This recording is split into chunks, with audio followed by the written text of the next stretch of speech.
Halo teman-teman semuanya, perkenalkan aku Tiffany Odialata Soid. Aku merupakan mahasiswa semester 3 jurusan Ilmu Komunikasi dan Bisnis Media di Universitas Ciputra Surabaya.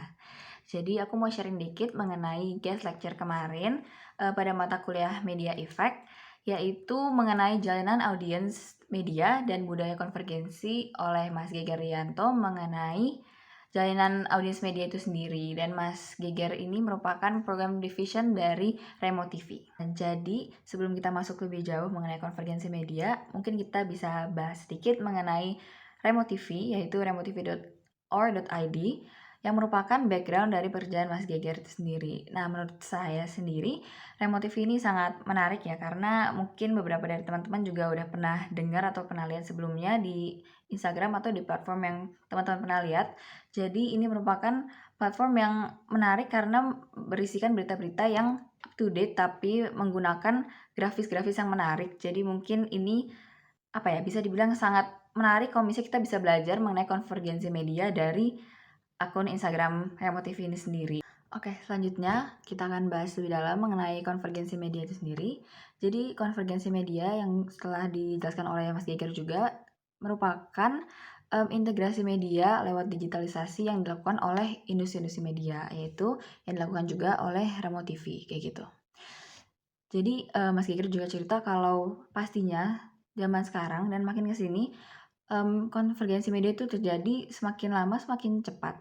Mungkin memang sudah terjadi dari dulu, cuman makin kesini semakin cepat, semakin masif, dan juga secara kasar ya bisa dibilang kalau nggak konvergensi itu bisa jadi nggak survive atau tidak bertahan hidup. Apalagi di kasusnya Remo TV sendiri merupakan NGO atau non-governmental organization yang dimana mereka tidak bisa mendapatkan pemasukan yang tetap kayak gitu. Jadi mereka harus secara aktif gitu mencari uang dan mencari dana, dan juga terus bersaing dengan media-media yang ada di sekitar mereka. Nah, jadi ada salah satu contoh juga nih yang menarik dari Mas Geger, yaitu mengenai jadi Tempo punya suatu podcast yang namanya Bocor Alus, yaitu membahas mengenai politik namun dibuat secara milenial gitu, dibikinnya dalam podcast, dan jadi mereka sharing-sharing mengenai politik dan membocorkan ya rahasia-rahasia dan sisi gelap dari politik kayak gitu ya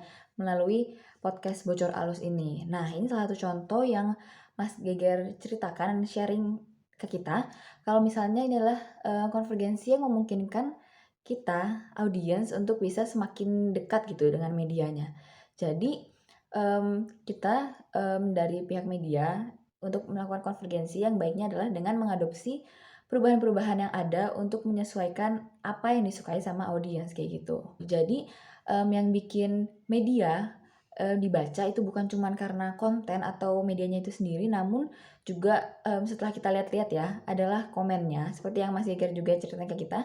Jadi komen dan interaktivitas di dalam media itu sendiri yang membuat para audiens juga semakin mendekat pada medianya itu. Karena mungkin kalau kita sebagai audiens, dan saya juga sendiri merasakan kayak gini, jadi kalau misalnya kita melihat suatu berita, suatu informasi, itu kita nggak cukup hanya ngelihat dari konten yang dibikin oleh medianya plek gitu. Tapi menurut saya yang bikin menarik juga adalah interaksi di dalamnya. Jadi ada dari komen-komennya, dari share-nya, dari like-nya. Itu membuat saya jadi semakin merasa dekat dengan medianya. Nah, kalau untuk Remo TV sendiri mungkin berbeda karena mereka merupakan NGO atau non-profit, jadi mereka lebih fokus pada riset, funding, dan mereka adalah LSM gitu ya.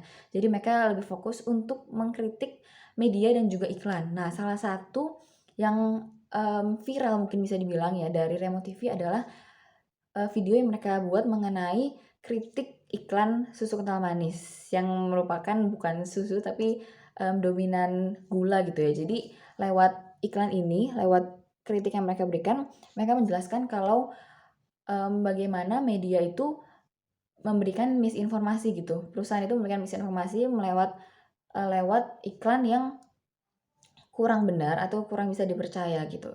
Nah, cerita sedikit, jadi ayah saya merupakan bapak-bapak yang naturalnya memang minum kopi sambil baca koran kayak gitu. Dan beliau melihat saya itu anak-anak muda yang kayak kok baca beritanya dari HP, dari media online kayak Instagram, yang dimana itu loh nggak terpercaya dek kayak gitu. Nah, ini membuat saya kayak mempertanyakan juga kayak kenapa ada kesenjangan ini gitu. Padahal menurut saya ya lewat media, lewat HP itu udah oke kok dan beritanya juga terpercaya kayak gitu.